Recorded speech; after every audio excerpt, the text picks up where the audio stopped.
All right, welcome back to the World of Tanks National Finals, WCG National Finals here at New York Comic Con.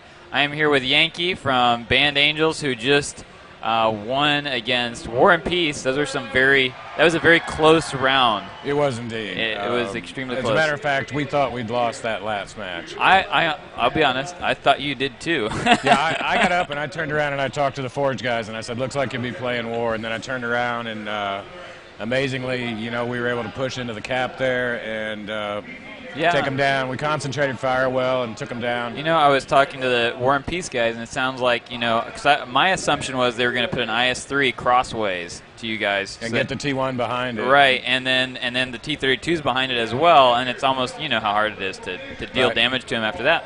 And apparently it was a communication error on their part, and the IS-3 ended up in the wrong place. That's fortunate for us. Yeah, exactly. And then they ended up just kind of perfectly lined up for you there. Yeah. Just kind of asking for it. But those last three games, those are the ones I really want to talk about. Okay. Starting off on, I believe it was on Ensk. Yep.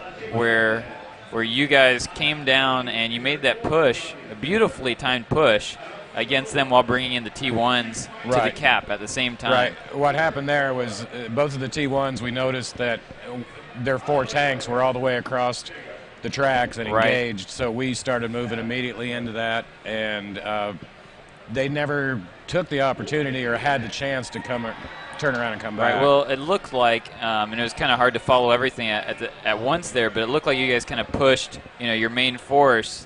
You pushed your heavies on them as soon as you got the T1s near the cap to prevent them from going back. Right. I'm assuming that was kind of the premise there. It was. We'd flex those heavies forward and back and back again. Yeah, it's gone north and south, or south and north and south again. Yeah. Right. And then, like I said, once we saw they were committed all the way across the tracks, we felt it was time to get the T1s in. There's 2 bushes you can hide T1s in on that cap, and they just never had a chance to come back, and it worked out for us. And your push was timed perfectly to prevent them from being able to do that, because it was either stay there and win that battle or go back and reset the cap.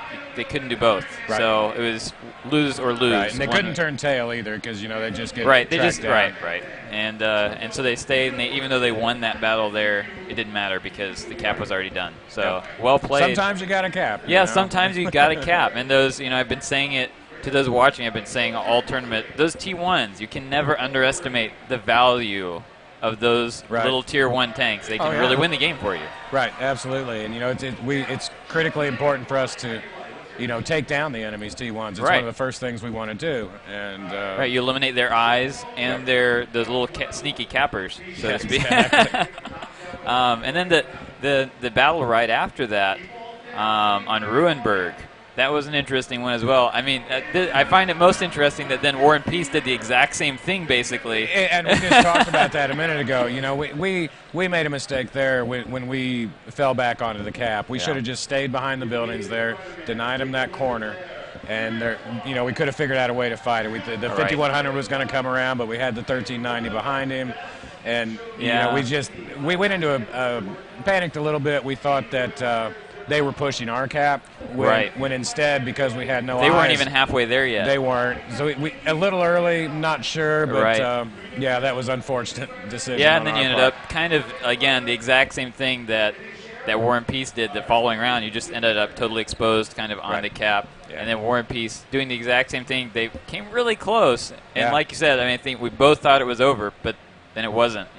Amazingly. So what are you guys thinking now? Going in with Curse, I mean, you had some a close round with them. Right. What we're thinking exactly is, people say we have to win 2, but we don't have to win 2. We have to win 1, and that'll give us an opportunity to win 1 more. And we played them close in the first round, so we feel we've got a chance. We've just got to play smart. And, and I think having talked to the Curse guys, I don't think they doubt that you can do it. I don't think anyone doubts that either of these teams can do this. It's just a matter of who pulls it off today. We've got a lot of respect for all the teams that were here today. They all deserve to be here, and probably one of the most interesting things from today is how much we've been able to observe each other's play. Right. So there's not going to be a lot of surprises in these matches. It's going to come down to execution. And it's a lot of the same maps. So you can only have so many strategies for a map.